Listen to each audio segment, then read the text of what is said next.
ओ बुढ़िया, पड़े पड़े यहाँ आराम क्या फरमा रही है? जल्दी उठो और अपना सामान पैक कर, समझी? अरे बेटा, ये कैसी बात कर रहे हो आप? और कहाँ जा रहे हो आप लोग?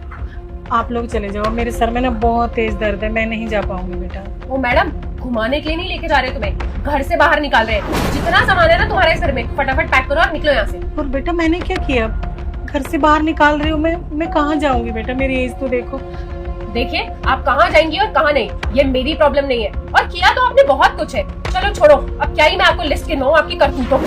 लेकिन तुम्हें पता है तुम्हारा खर्चा कितना है? तुम्हारी दवाइयाँ खरीद खरीद के ना कंगाल होने वाले हैं हम। और वैसे भी तेरा बेटा ना कोई अंबानी नहीं है जो करोड़ों रुपए कमाता हो। एक टिकी टिकाई सैलरी है, उसमें हमारा गुजारा तो होता नहीं है। अब तुम्हारा दवाइयों का खर्चा हम कहाँ से उठाएं? जब से आई हो ना, हमारा जीना हराम कर दिया है। अरे हाथ जोड़ती हूँ मैं तुम्हारे, चली जाओ हमारे घर से, जीने दो हमें शांति से।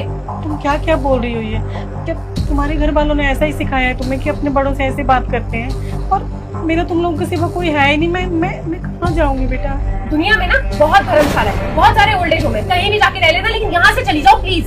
और तू ये मत सोचियो कि तेरा बेटा आके तुझे यहाँ से जाने से रोक लेगा।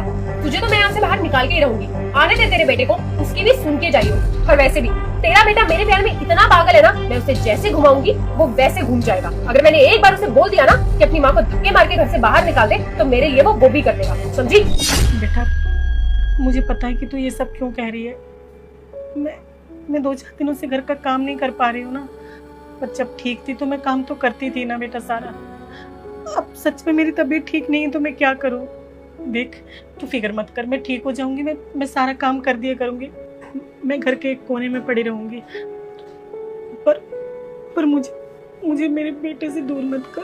तेरा बेटा आने वाला है, अब उसके सामने ड्रामा करना मत शुरू कर दियो। कभी उसके सामने रो पीट के दिखाने लग जाए।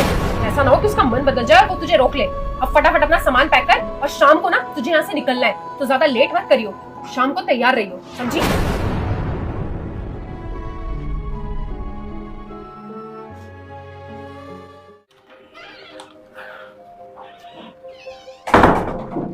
ऐश्वर्या, ऐश्वर्या, आ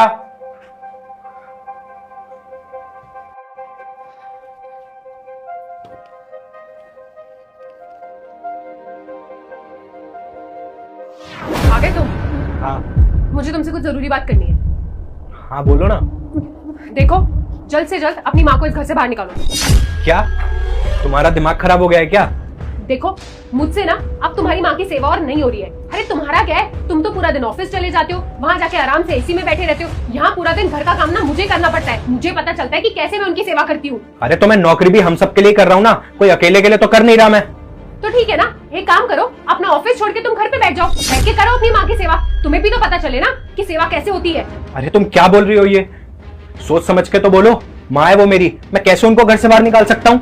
देखो, मुझे तुमसे ना कोई बहस नहीं करनी है। जितना मैं बोल रही हूँ ना उतना करो। अभी अपनी माँ को बोलो कि अपना सामान पैक करे और निकले हमारे घर से बाहर। अच्छा, तो मुझे अब समझ आया कि तुम ये सब क्यों कर रही हो।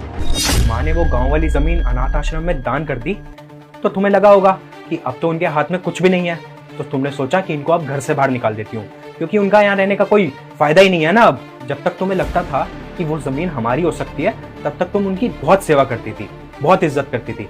बट अब जब तुम्हें पता लगा है कि वो जमीन उनके नाम नहीं रही, तो तुम उनके साथ ऐसा व्यवहार कर रही हो। हाँ, मैं कर रही हूँ ये सब इसलिए क्योंकि वैसे भी उनके पास है ही क्या। अरे अगर वो इस घर में रहती है, हमारा खाती है, अगर हमारे नाम प्रॉपर्टी कर देती तो उनका क्या चला जाता? लेकिन नहीं, उनको तो महान बनना था, सारी प्रॉपर्टी अनाथ आश्रम को देनी थी। आई बड़ी खबरदार अगर मेरी माँ को हाथ भी लगाया तो। और तुम्हारी जानकारी के लिए बता दूं कि वो जमीन ना अभी भी माँ के नाम ही है। और ये सारा प्लान मैंने इसलिए बनाया था ताकि मैं तुम्हें परख सकूं। और देख ही सकती हो तुम अब कि मेरे प्लान की वजह से तुम्हारा सारा सच सामने आ चुका है। मुझे माँ बहुत दिन से बोल रही थी कि मुझे बहू के व्यवहार में बहुत ज्यादा फर्क लग रहा है, बट मैंने उनको बोला कि नहीं माँ, उसको किसी और बात की टेंशन होगी। बट उनका शक सही निकला, और अब घर से बाहर माँ नहीं तुम जाओगी, क्योंकि मुझे तुम्हारी जैसी लालची औरत के साथ अब रहना ही नहीं है।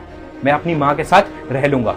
नहीं भरत, प्लीज ऐसा मत करो। मैं तुम्हारी वाइफ हूँ भरत, तुमने मुझे घर से निकाल दिया तो मैं कहाँ जाऊंगी? देखो, मुझे माफ कर दो, मैं आगे से ऐसा कुछ भी नहीं करूंगी, पक्का। चुप, जो तुमने गलती करी है ना वो माफी के लायक है ही नहीं। चुपचाप अपना बोरी बिस्तरा पैक करो और निकल जाओ मेरे घर से। और हाँ, डिवोर्स के पेपर भी तुम्हें जल्द मिल जाएंगे। भरत, क्या हो रहा है ये सब? चुप, अब एक शब्द और मत बोलियो। अरे तो होता कौन है मेरी बहू को घर से निकालने वाला? देख रही हो ऐश्वर्या, तुमने माँ के साथ कितना गंदा व्यवहार करा, बट वो फिर भी तुम्हें माफ करने के लिए रेडी है।